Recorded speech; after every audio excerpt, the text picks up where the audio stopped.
الحمد لله نحمده ونستعينه ونستغفره ونؤمن به ونتوكل عليه ونعوذ بالله من شرور أنفسنا ومن سيئات أعمالنا من يهده الله فلا مضل له ومن يضلله فلا هادي له ونشهد أن لا إله إلا الله ونشهد أن محمدا عبده ورسوله أما بعد أعوذ بالله من الشيطان الرجيم بسم الله الرحمن الرحيم لقد جاءكم رسول من أنفسكم عزيز عليه ما عنتم حريص عليكم بالمؤمنين رؤوف رحيم صدق اللہ العلی العظیم۔ اللہ تعالیٰ کا بہت بڑا احسان ہے کہ اللہ تعالیٰ نے ہمیں سب سے افضل ترین نبی حضرت محمد صلی اللہ علیہ وسلم کی امت میں پیدا فرمایا۔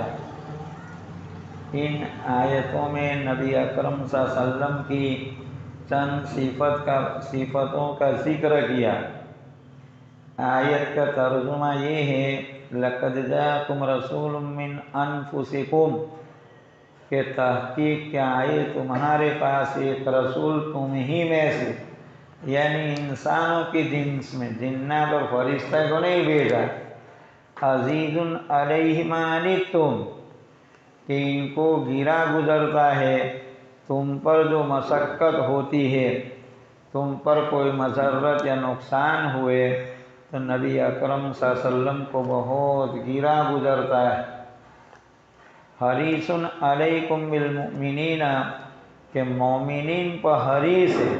رؤوف الرحیم، بہت زیادہ مہربان نہایت رحم کرنے والے، کہ آپ بہت زیادہ مہربان ہیں۔ تو یہ نبی اکرم صلی اللہ علیہ وسلم کی چند صفات اس آیت میں حق تعالیٰ نے ذکر کی۔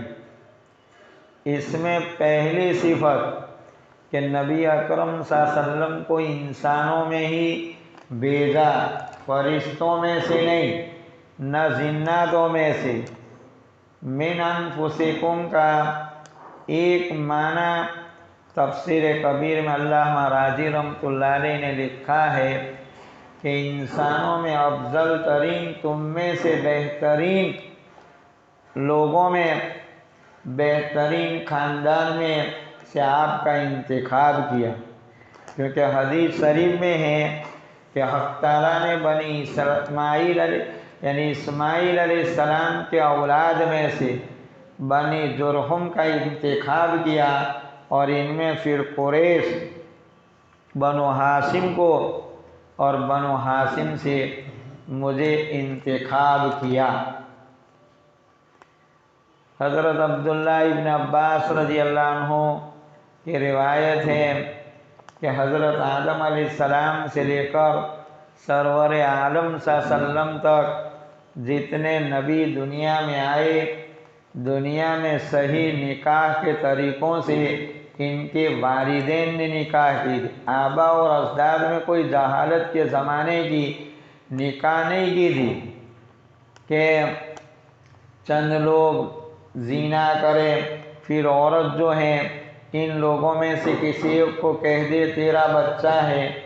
زمانہ جاہلیت میں 4 قسم کی نکاح ہوتی، ایک تو جو آج کل چل رہی وہ صحیح نکاح، دوسری 5 مردوں کو بلاتے اور وہ زنا کرتے، دوسرے 5 جب حمل رہ جاتا، بچہ جنتی تو عورت کہتی میرا فلاں، یہ فلاں کا حمل ہے، اس کو ماننا پڑتا اور بچہ لینا پڑتا اور اس عورت کو رکھنا پڑتا۔ تیسرا طریقہ، کوئی آدمی کسی عورت سے نکاح کرتا، اب اولاد کے لیے تو حسین اور خوبصورت مرد کے لیے وہ کہتا کہ اس سے زنا کروا، یا کوئی سردار سے، پھر حمل رہتا بعد میں وہ صحبت کرتا۔ یہ تیسرا طریقہ تھا۔ چوتھا طریقہ طائفہ کا، کہ گھر پر جھنڈا لگا دیتے جس کو بھی آنا ہو آوے۔ جتنے لوگ زنا کرتے حمل رہنے کے بعد علم کہا پا کہ بچے دیکھ کر بتا دے کہ کون اس کا باپ ہے، اس کو یہ کائف کہہ دیتا، اس کو بچہ لینا پڑتا۔ یہ زمانہ جاہلیت کے طریقے، پہلا طریقہ جو دنیا میں رائج ہے آج، وہی طریقہ پر سارے انبیاء علیہم السلام کے آبا اور اجداد نے اس طرح نکاح کیا۔ حضور صلی اللہ علیہ وسلم جو ہے بہترین خاندان قریش میں بھیجے گئے۔ ہرقل نے ابو سفیان رضی اللہ عنہ بعد میں مسلمان ہوئے، ان کو نبی علیہ السلام کے خاندان کے بارے میں پوچھا تو کہ یہ شریف خاندان کے ہیں، ہمارے میں شریف خاندان کے ہیں۔ تو یہ نبی علیہ السلام کو عرب کی بہترین خاندان قریش سے انتخاب کیا۔ تو من انفسکم میں یہ کہ انسانوں کے لیے حق تعالیٰ شاہنوں نے سب سے بہترین خاندان جو قریش تھا ان میں انتخاب کیا۔ ویسے بھی نبیوں کو حضرت لوط علیہ السلام کے علاوہ جتنے نبی دنیا میں آئے ان کو اعلیٰ خاندانوں میں بھیجے۔ لوط علیہ السلام کو دوسری قوم کی طرف دعوت دینے کے لیے بھیجا تھا، ورنہ سارے نبی اپنی قوم میں بہترین خاندانوں میں انتخاب کیا تاکہ کوئی نام نہ لے سکے۔ تو یہ آگے ہیں عزیز علیہ ما عنتم، عزیز یعنی گرا گزرتا ہے ان پر جو تم کو مشقت پہنچے۔ تو مشقت میں اب نبی کو جو مشقت پہنچ رہی تھی نبی علیہ السلام کو، اس کو ایک تو مومنین کے بارے میں کہ مسلمان اگر گناہ کرتا ہے تو یہ فکر رہتی کہ یہ توبہ کر لے اور عذاب سے بچ جائے، قبر کے حشر کے، اور کم سے کم ایمان بچے تاکہ نبی اکرم صلی اللہ علیہ وسلم سفارش کرے۔ تو یہ فکر تھی مومنین کے بارے میں۔ حدیث شریف میں ہے نبی اکرم صلی اللہ علیہ وسلم ایک مرتبہ بہت روئے، اللہ تعالیٰ نے جبرائیل علیہ السلام کو بھیجا، کیوں رو رہے ہیں؟ تو حضور صلی اللہ علیہ وسلم نے عرض کیا کہ میری امت کے بارے میں مجھے خوف ہے، ڈر ہے، فکر یہی ہے کہ کس کے بارے میں؟ مسلمان یا کافر کے مسلمانوں کے بارے میں۔ تو نبی اکرم صلی اللہ علیہ وسلم کو بنی سلمہ کے قبرستان میں لے گئے حضرت جبرائیل علیہ السلام، ایک مردے کے ایک قبر پر پر مارا کہ قم بإذن اللہ، اللہ کے حکم سے کھڑا ہو جا۔ ایک مردہ اٹھا، زندہ ہو گیا اور کہنے کا لا الہ الا اللہ محمد الرسول اللہ پڑھا کہ لبیک یا رسول اللہ میں حاضر ہوں۔ حضرت جبرائیل علیہ السلام نے کہا چلا جا، پھر دوسری قبر پر پر مارا، قم بإذن اللہ کہا کہ اللہ کے حکم سے کھڑا ہو جا۔ تو وہاں ایک آدمی قبر سے اٹھا، ہائے افسوس کر رہا تھا، پھر اس کو کہا چلا جا، تو چلا گیا قبر میں۔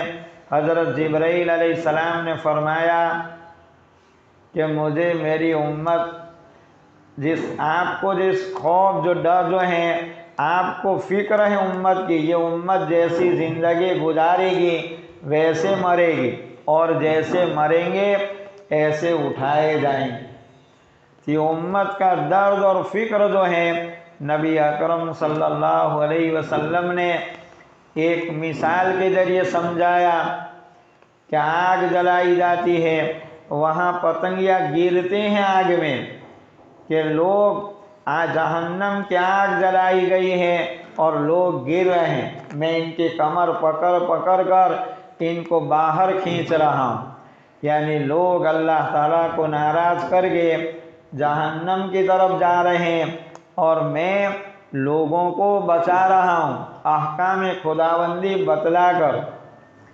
تو پہلی فکر نبی علیہ السلام کو جو مومنین کی تھی کہ ہر مومن جنتی بن جائے، اس لیے شفاعت کی حدیثوں میں ہے کہ نبی اکرم صلی اللہ علیہ وسلم قیامت میں پہلی شفاعت تو تمام نبیوں اور تمام امتوں کو کریں گے کہ اللہ حساب لے، اس کے بعد اس امت کے گنہگاروں کے لیے سفارش کی جائے گی، مدت بمدت آخر میں اتنی سفارش کریں گے کہ کوئی مومن جہنم میں نہیں رہے گا۔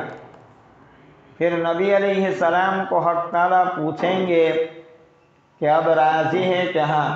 قرآن میں حق تعالیٰ نے نبی علیہ السلام کے غم کی وجہ سے وَلَسَوْفَ يُؤْتِيكَ رَبُّكَ فَتَرْضَىٰ آیت اتاری کہ ہم آپ کو ان قریب راضی کر دیں گے۔ تو یہ مومنین کی سب سے زیادہ فکر تھی۔ نبی اکرم صلی اللہ علیہ وسلم جو ہیں امت میں دونوں قسم کے لوگوں کی فکر کرتے تھے، جو دنیا میں ہے وہ توبہ کرے اور اللہ رب العزت سے اپنا صحیح تعلق پیدا کرے، اور جو لوگ ہمارے انتقال ہو چکا ہے ان کے بارے میں تو اب اللہ تعالیٰ کی حکمت پر ہے کہ اللہ تعالیٰ جس کو چاہے اس کو معاف کر دے۔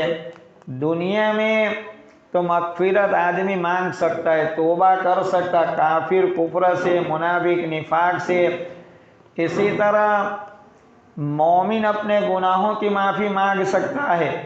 نبی اکرم صلی اللہ علیہ وسلم جو ہے ایک مرتبہ حضرت عبداللہ ابن عمرو ابن عاص رضی اللہ عنہ کہہ رہے ہیں کہ قرآن پڑھ رہے تھے نبی علیہ السلام، اور تلا قول اللہ عز و جل فی ابراہیم حضرت ابراہیم علیہ السلام نے جو اپنی قوم کے لیے دعا مانگی تھی دنیا میں، رب انہن ضللن کثیرا من الناس، کہ اللہ انہوں نے ان بتوں نے بہت سے لوگوں کو گمراہ کیا، فمن تبعنی فانہ منی، جو میری تابعداری کرے وہ میرا ہے، ومن عصانی فانک غفور رحیم، کہ جو میری نافرمانی کرے آپ معاف کرنے والے اور رحم کرنے والے۔ تو دنیا میں تو اللہ تعالیٰ کی معافی اور رحم کے مسلمان توبہ کر لے، کافر کفر سے توبہ کر لے، اور اللہ ان کے ساتھ رحم ان کی توبہ کو قبول کرے، ان کی مغفرت کرے۔ تو نبی علیہ السلام یہ آیت پڑھے اور بہت روئے۔ دوسری آیت حضرت عیسیٰ علیہ السلام قیامت کے میدان میں حق تعالیٰ کو کہیں گے ان تعذبہم فإنہم عبادک، اگر تو ان کو معاف کر دے، اگر تو ان کو عذاب دے تو تیرے بندے ہیں، وَإِن تَغْفِرْ لَهُمْ فَإِنَّكَ أَنْتَ الْعَزِيزُ الْحَكِيمُ، کہ اگر تو مغفرت کر دیں ان کی تو آپ زبردست حکمت والے۔ یہ دو آیتیں نبی علیہ السلام نے پڑھی، خوب روئے، اس لیے کہ دنیا میں جو ہے وہ تو چلو توبہ کر لیں اور اللہ سے صحیح تعلق پیدا کرے۔ جو لوگ اللہ کے پاس پہنچ چکے ہیں بس اللہ تعالیٰ جو ہے ان کی مغفرت کر دے، جو ایمان کے ساتھ دنیا سے گئے۔ تو آپ ان آیتوں کو پڑھ کر بہت روئے۔ حضرت عبداللہ ابن عمرو ابن عاص رضی اللہ عنہ کہہ رہے ہیں کہ نبی اکرم صلی اللہ علیہ وسلم کہہ رہے تھے وقال اللہم امتی وبکا، کہ نبی علیہ السلام کہہ رہے تھے کہ اللہ میری امت، اور رونے لگے۔ اللہ تعالیٰ نے حضرت جبرائیل علیہ السلام کو بھیجا اور پوچھا کیوں رو رہے ہیں کہ میری امت کے بارے میں؟ تو حضرت جبرائیل علیہ السلام حق تعالیٰ کے پاس پہنچے، اللہ تو جانتے، اللہ تعالیٰ نے حضرت جبرائیل علیہ السلام کو پھر بھیجا، فقال اللہ تعالیٰ یا جبرائیل اذهب الى محمد صلی اللہ علیہ وسلم، کہ جبرائیل تو محمد صلی اللہ علیہ وسلم کے پاس پہنچ اور فقال کہہ دے کہ سنرضیک فی امتک، کہ آپ کی امت کے بارے میں آپ کو راضی کر دیں گے، ولا تسوک، آپ کو غمگین نہیں کریں گے۔ حدیث میں ہے کہ مجھے سفارش کی قیامت میں اجازت ملے گی تو میں ہر اس آدمی کی سفارش کروں گا کہ جس میں جو ہے ذرہ برابر ایمان ان کی سفارش کی جائے گی، اتنی سفارش کروں گا۔ پھر حق تعالیٰ مجھے پوچھیں گے کہ محمد صلی اللہ علیہ وسلم آپ راضی ہیں؟ کہ میں راضی ہو گیا۔ تو یہ ایک تو یہ مومنین کی، اس لیے کہ قیامت میں کسی کافر کی